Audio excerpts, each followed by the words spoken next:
अब बैंकों से लोन लेना होगा बेहद आसान। फिनांस मिनिस्टर ने दे दिया सिंगल विंडो सिस्टम बनाने का आदेश। तो विशेष जानकारी से पहले once again very good morning to you all. मैं विकास कुमार सिंह अपने channel bank and fin info के साथ आपके सामने फिर से हाजिर हूँ। और आज के सेशन का डेट 17 जून 2024 है। अगर आपने चैनल को सब्सक्राइब नहीं किया है तो तुरंत कर ले। कमतर प्रदर्शन और आंकड़ों की बाजीगरी से अपनी सराहनीय उपलब्धि बनाने वाले बैंकों को सरकार ने एक बार फिर से स्पष्ट कर दिया है कि बिहार के प्रति अपने रिस्पॉन्स से मुकर नहीं सकते हैं बैंक। राज्य में कार्यरत बैंकों की शाखाओं में जमा धन या तो सरकार का है या फिर नागरिकों का। स्पष्ट है कि उस पर पहला हक बिहार का है, लेकिन बैंक्स यहाँ अपेक्षा के अनुसार ऋण का वितरण नहीं कर रहे हैं। किसानों, पशुपालकों और मत्स्य पालकों के बीच ऋण वितरण में सर्वाधिक उदासीनता देखी जा रही है। इस कारण से राज्य का साख जमा अनुपात CD रेशियो आज भी राष्ट्रीय औसत से काफी कम है। शुक्रवार को राज्य स्तरीय बैंकिंग समिति की बैठक की अध्यक्षता करते हुए उप मुख्यमंत्री सह वित्तीय मंत्री सम्राट चौधरी ने CD रेशियो बढ़ाने का निर्देश देते हुए कहा कि ऋण वितरण के लिए सिंगल विंडो सिस्टम की व्यवस्था की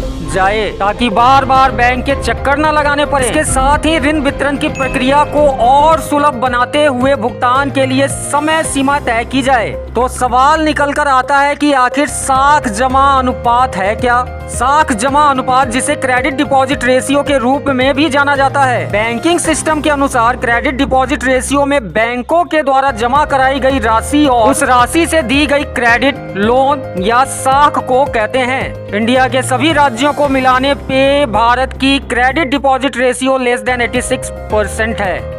तो क्या आप जानते हैं बिहार की क्रेडिट डिपॉजिट रेशियो 2021-22 की क्या थी? इस सवाल को यूपीएससी 2023 में भी पूछा जा चुका है। जी हाँ, बिहार की क्रेडिट डिपॉजिट रेशियो 31 मार्च 2022 में 52.83% था। वहीं 31 मार्च 2023 की CD रेशियो 55.6% थी और 31 मार्च 2024 में यह बढ़कर 57.5% हो चुकी है। दूसरा पॉइंट सिंगल विंडो ऑपरेशन है। तो सिंगल विंडो ऑपरेशन आखिर है क्या? सिंगल विंडो ऑपरेशन SWO बैंकों के लिपिक कर्मचारियों में से एक होता है जो चेक या ड्राफ्ट पास या क्लियरेंस करता है, नगद भुगतान और रसीद देता है। तो यहाँ पर finance minister of Bihar mister Vijay Kumar Chaudhary के मांग के अनुसार अब बिहार के बैंकों का क्रेडिट डिपॉजिट रेशियो 50% को क्रॉस कर चुका है, जिसके एवज में हर एक शाखा में अब सिंगल विंडो ऑपरेशन के रूप में क्रेडिट, फाइनेंस या लोन डिपार्टमेंट को भी रखा जाए ताकि लोन प्रोसेसिंग में कठिनाई या देरी ना हो। यह कथन राज्य स्तरीय बैंकर्स समिति की थी। इसमें सम्राट ने भी कृषि, पशुपालन एवं मत्स्य इत्यादि क्षेत्रों में पूंजी की उपलब्धता बढ़ाने के साथ बैंकों को रोजगार के नए अवसर पैदा करने का निर्देश दिया है। सम्राट चौधरी ने बड़े बैंकों से आग्रह किया है कि वो CD रेशियो बढ़ाने में अपेक्षित योगदान दे। यह दुर्भाग्यपूर्ण है कि बिहार के बैंकों में जमा राशि की तुलना में ऋण वितरण नहीं हो रहा है, जबकि बैंक का NPA 11.5% से घटकर 7.54% हो चुका है। फिर भी यह राष्ट्रीय औसत 86.57% से काफी कम है। वार्षिक ऋण लक्ष्य में